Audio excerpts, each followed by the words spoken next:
കഥ പറയാം. ഉബുണ്ടു. ഒരിക്കൽ ഒരു നരവംശ ശാസ്ത്രജ്ഞൻ ആഫ്രിക്കൻ ഗോത്രവർഗത്തിലെ കുഞ്ഞുങ്ങളുടെ അടുത്ത് ഒരു ചോക്ലേറ്റ് പെട്ടിയുമായി ചെന്നു. അയാൾ അത് അവിടെ ഒരിടത്ത് വെച്ചിട്ട് കുഞ്ഞുങ്ങളോട് പറഞ്ഞു, ആദ്യം ഓടി വന്ന് എടുക്കുന്ന ആൾക്ക് ഈ ചോക്ലേറ്റ് പെട്ടി സ്വന്തമാക്കാം. അങ്ങനെ അയാൾ സ്റ്റാർട്ട് പറഞ്ഞു.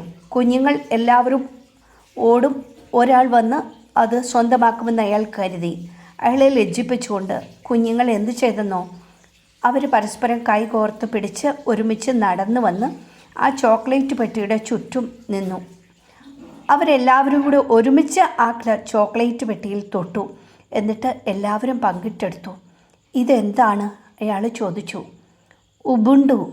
സഹജീവി സ്നേഹം, ഐക്യം, കരുണ എന്നെല്ലാം ഈ വാക്കിലുണ്ട്. മനുഷ്യത്വം അല്ലെങ്കിൽ ഞാൻ ഉള്ളത് നമ്മൾ ഉള്ളത് കൊണ്ട് മാത്രമാണ്, I am because we are എന്ന് അർത്ഥമാക്കുന്ന ഒരു ആഫ്രിക്കൻ തത്വചിന്തയാണ്. ഒരു വ്യക്തി ഒറ്റയ്ക്കല്ല ജീവിക്കുന്നത്, മറിച്ച് ചുറ്റുമുള്ള സമൂഹമായും പ്രകൃതിയുമായും ബന്ധപ്പെട്ടാണ് ജീവിക്കുന്നത് എന്ന തിരിച്ചറിവാണിത്.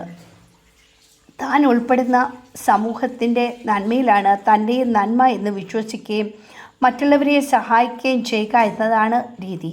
സുലു, ഹോസ ഭാഷകളിലാണ് ഈ വാക്ക് ഉപയോഗിക്കുന്നത്. ഉമുണ്ടു, നുഗുമണ്ടു, നക് ബാണ്ടു എന്ന ചൊല്ലാണ് ഉബുണ്ടുവിൻ്റെ അടിസ്ഥാനം. ഇതിനർത്ഥം മറ്റുള്ള മനുഷ്യരിലൂടെയാണ് ഒരാൾ മനുഷ്യനാകുന്നത് എന്നതാണ്. ദക്ഷിണാഫ്രിക്കയിൽ വർണ്ണവിവേചനത്തിന് ശേഷം രാജ്യത്ത് സമാധാനവും ഐക്യവും പുനഃസ്ഥാപിക്കാൻ Nelson Mandela, archbishop Desmond Tutu എന്നിവർ ഈ തത്വചിന്തയാണ് പ്രധാനമായും ഉപയോഗിച്ചത്.